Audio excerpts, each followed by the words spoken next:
प्रिय विद्यार्थियों, जैसा कि अपने कक्षा 11वीं क्लास में राजनीति विज्ञान जो विषय है उसका आज अपने प्रथम अध्याय का अध्ययन करते हैं।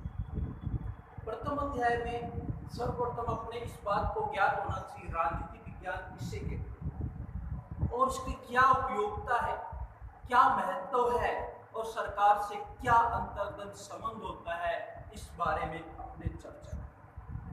राजनीति विज्ञान के जनक अरस्तु को माना जाता है। अरस्तु इसके प्रमुख विद्वान। अब सबसे पहले अपने देखते हैं कि राजनीतिक सिद्धांत की आवश्यकता क्यों पड़ी। हर कोई वस्तु के पीछे कोई ना कोई तर्क या वितर्क होता है जो उसको वैज्ञानिकता या प्रामाणिकता को सिद्ध करता है। उसी भांति राजनीतिक सिद्धांत की आवश्यकता पड़ी कि राजनीति विज्ञान को क्यों ना एक विज्ञान सम्मत बनाया जाए, तर्क सम्मत बनाया जाए, उपयोगी बनाया जाए, ताकि विद्यार्थियों को उसके जीवन की यथार्थता को समझा जा सके। मनुष्य दो मामले में अधिक है। उसके पास विवेक होता है, अपनी गतिविधियों को व्यक्त करने की योग्यता रखता है, क्योंकि मनुष्य विवेकशील प्राणी है। हम समाज में रहते हैं, हम सामाजिक प्राणी हैं। जो मनुष्य एक सामाजिक प्राणी है, समाज में अपनी विभिन्न प्रकार की आवश्यकताओं को पूर्ति करता है। तो विवेक का किस बात इस्तेमाल करना है, तार्किक रूप में और उसके क्षमता के रूप में, ताकि क्या हो सके, मनुष्य को उपयोगी बनाया जा सके, अर्थात उसके अंदर राजनीतिक कौशल को विकसित किया जा सके। आवश्यकता वर्तमान समय में पहला बिंदु है। आवश्यकता वर्तमान समय में क्यों है राजनीतिक सिद्धांत की? क्योंकि वर्तमान समय में विभिन्न प्रकार के विषय हैं, उनके साथ तालमेल बिठाना और उनके साथ ढलना अत्यंत आवश्यक है। अगर राजनीति विज्ञान वर्तमान की आवश्यकताओं के अनुरूप बढ़ेगा तो ही निरंतर प्रगतिशील कर सकेगा। तो समय और आवश्यकता के अनुसार अपने आप में बदलाव करना। तो उपयोगिता इसलिए राजनीतिक सिद्धांत की, क्योंकि राजनीतिक सिद्धांत जैसे जैसे क्या होता है उत्तरोत्तर विकसित हुआ, वैसे वैसे मनुष्य के जीवन में बदलाव आए। अनेक विद्वानों के बारे में पढ़ते, चाहे वो अम्बेडकर हो, महात्मा गांधी हो, जॉन लॉक हो, स्टुअर्ट हो, तो इन सब के सिद्धांत अलग अलग है। किसी विद्वान का सिद्धांत एक से मेल नहीं खाता है। तो ये आखिरकार अलग अलग है, लेकिन ये सब राजनीति विज्ञान के पूरक हैं। दोनों एक ही सिक्का के एक पहलू हैं। तो इनको हम किस भांति तालमेल बिठाएं, इन सब बातों को अपने अध्ययन करें। तो राजनीति विज्ञान की पड़ताल करता है, जांच करता है क्या सही है क्या गलत। भ्रष्टाचार को उन्मूलन कैसे किया जाए उसके बारे में भी करता है। स्वतंत्रता पर, समानता पर, न्याय पर राजनीति विज्ञान हमेशा अपने आप में अग्रसर रहता है। इनके अलग अलग विचार हैं। अतीत पर भी बल देता है, अपने इतिहास का भी विशेष तौर पर महत्व, क्योंकि बीते हुए जो राजनीति है वर्तमान इतिहास है, तो उसको भी राजनीति विज्ञान ग्रहण करके अपने सिद्धांतों में लागू करने का प्रयत्न करता है। सरकार का भी महत्व है, क्योंकि हम राजनीति विज्ञान में हम सरकार का भी अध्ययन करते हैं। हम कहते हैं सरकार लोक कल्याणकारी होनी चाहिए, जनता के हितों में उपयोगी होने चाहिए। क्या सरकार का दायरा सीमित है? सरकार का दायरा असीमित है, लेकिन हम अपने स्वार्थ के बारे में सोचते हैं सरकार का कार्य ऐसा होना चाहिए, वैसा होना चाहिए। लेकिन सरकार का क्षेत्र व्यापक है, राज्य मूर्त है, राज्य अमूर्त है, राज्य दिखाई नहीं देता, सरकार दिखाई देती। ध्यान रहे सभी विद्यार्थियों को, राज्य को हम क्या कर सकते हैं, राज्य को देखने के लिए हम सरकार को देखते हैं। कहने का मतलब राज्य दिखाई नहीं देता, राज्य की कार्य करने वाली कौन सी होती है? सरकार होती है। ठीक है, तो अपने अनेक रूप में देखा होगा कि अनेक रूप में कार्य प्रणाली देखा होगा, अपने विद्यालय में देखा होगा, दुकान में देखा होगा, बस में देखा होगा, ट्रेन में देखा होगा। सरकारी कार्य जैसे दैनिक जीवन में काम आने वाले हैं, सबके अलग अलग कार्य प्रणाली को आपने देखा होगा। तो वर्तमान परिभाषाएं सब में भिन्न भिन्न प्रकार के हैं। इस नीतियों के अनुपालन से अधिक लोकतांत्रिक बनाने के लिए परिमार्जन आवश्यक है। लोकतंत्र वर्तमान में दुनिया का सर्वश्रेष्ठ लोकतंत्र भारत ही क्यों कहा जाता है? चीन क्यों नहीं कहा जाता है? जनसंख्या के दृष्टिकोण से हम द्वितीय स्थान पे है, लेकिन हम लोकतंत्र में प्रथम स्थान पे इसलिए हैं क्योंकि चाइना के अंदर लोकतंत्र नहीं, चाइना के अंदर एक पार्टी राज करती है। तो लोकतंत्र को हम महत्वपूर्ण करना, ये सारा का सारा राजनीतिक सिद्धांत पर बताया जाता है। ये सारा का सारा राजनीतिक घटनाओं को उल्लेख करता है, किस प्रकार तर्क संगत बनाना, किस प्रकार वैज्ञानिक बनाना, जिससे हम राजनीति विज्ञान को उपयोगी बना सकें, महत्वपूर्ण बना सकें। अब प्रश्न आता है राजनीति क्या है। आप लोगों ने देखा होगा गली की राजनीति, गली मोहल्ले की राजनीति देखी होगी, अनेक संस्थाओं में राजनीति देखी होगी, राज्य में राजनीति सुनी होगी, देश में राजनीति सुनी होगी और विदेशों में राजनीति सुनी। और राजनीति होती क्या है और राजनीति का महत्व क्या है, राजनीति का सूक्ष्म रूप क्या है और राजनीति किस भांति होनी चाहिए, उसकी परिकल्पना हमको करनी कि यानी राजनीति स्वच्छ होनी चाहिए, राजनीति लोक कल्याणकारी होनी चाहिए, इस बात की होना चाहिए ताकि व्यक्ति का क्या, उसके सर्वांगीण विकास हो, व्यक्ति का स्वयं का विकास ना होकर के समाज और राष्ट्र का चिंतन हो सके। हमें एक ऐसी राजनीति की आवश्यकता है जो देश और राष्ट्र के हित में कार्य कर सके। तो अनेक रूपों में आपने देखा होगा राजनेता लोग क्या करते हैं, छोटी छोटी बातों को मुद्दा बना करके प्रस्तुत करते हैं, छोटे छोटे रूपों में करते हैं और अपने दल के बारे में ज्यादा महत्व देते हैं कि हमारा दल सर्वश्रेष्ठ है। लेकिन हमें किस बात की उसकी परख करनी है, यानी सर्वश्रेष्ठता की परख करनी है, अच्छे व्यक्ति की परख करनी है, ताकि समाज लोक हितकारी, कल्याणकारी और महत्वपूर्ण बन सके। इन सबको हमें अपनी राजनीति के क्षेत्र में विकसित करना होगा, यानी राजनीति का वास्तविक महत्व को समझना होगा ताकि व्यक्ति का, राष्ट्र का सर्वांगीण विकास हो सके। आप लोगों ने देखा होगा राजनीति में जोड़तोड़ होता है, गठबंधन होता है, एक दल दूसरे दल से जबरदस्ती सरकार का निर्माण करते हैं अपने एन प्रकरण लाभ के लिए, उनका किसी प्रकार से अपना स्वार्थ होता है, ना कि राष्ट्र का स्वार्थ होता है। तो राजनीति इस बात की होना चाहिए कि जनता के हित और कल्याणकारी होनी चाहिए, जिससे जनता को क्या, उसके निरंतर प्रगतिशील बन सके, उस बात की राजनीति होनी चाहिए। आप लोगों ने देखा सामूहिक रूप में राजनीति में स्वार्थ पाया जाता है, निष्ठुरता पाई जाती है, तो उस चीजों को अपने ने ये भी देखा है कि कई जगह घोटाले भी पाए जाते हैं।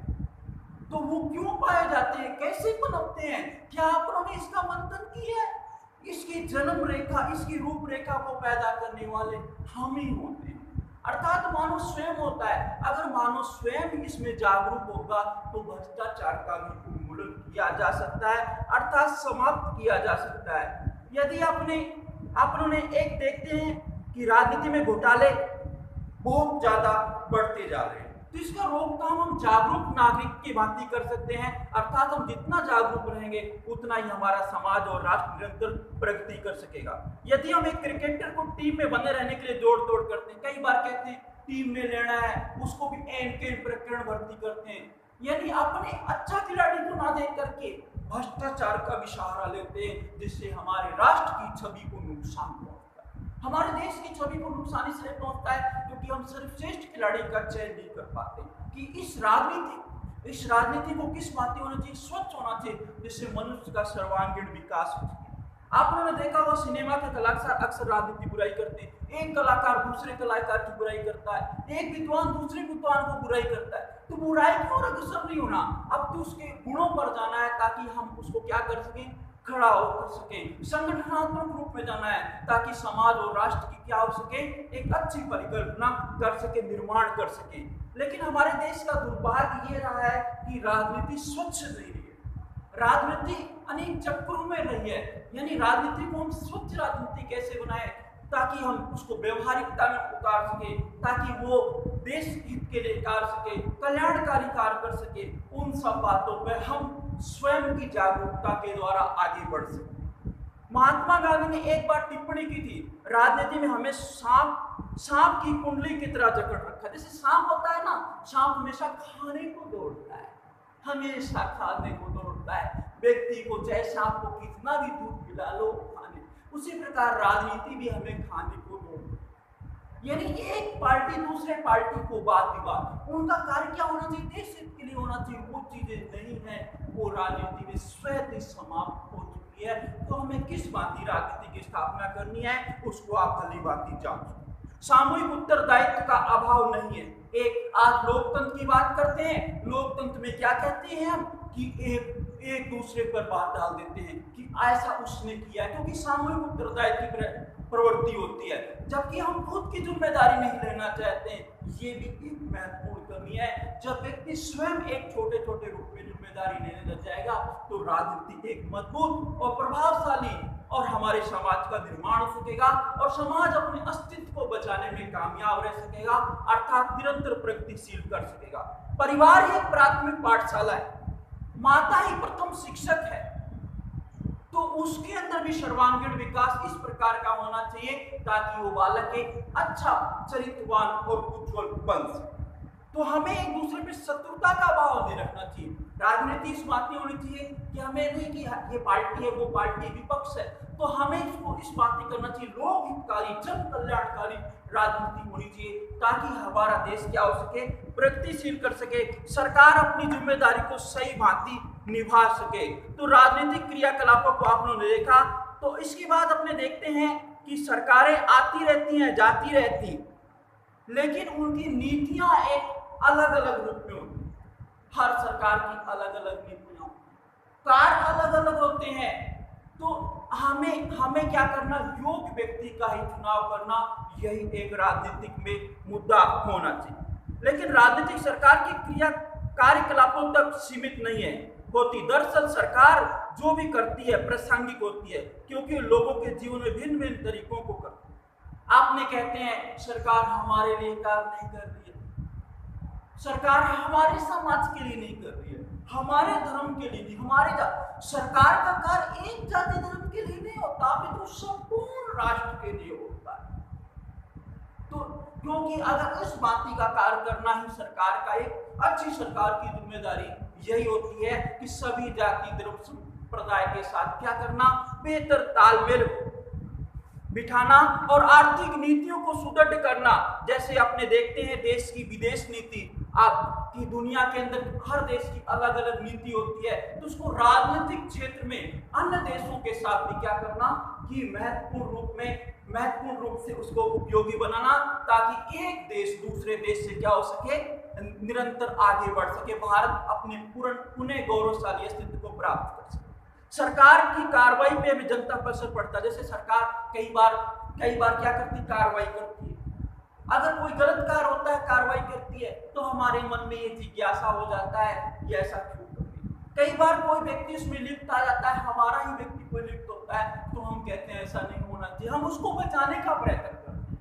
लेकिन हमारा कर्तव्य होना चाहिए जो व्यक्ति गलत है उसको भी बचाने का प्रयत्न ना करें, तभी समाज और राष्ट्र का कल क्या हो सकता है, निरंतर आगे बढ़ सकता है। तो सरकार की कार्रवाई का गहरा असर होता है। हम सरकार के कामों में खूब दिलचस्पी लेते हैं, हम संस्थाएं बनाते हैं, अपने मांग जोड़ने के लिए प्रचुर अभियान चलाते हैं, हम दूसरों से बातचीत करते हैं, सरकार के निर्धारित लक्ष्यों को आकार देने का प्रयत्न करते हैं।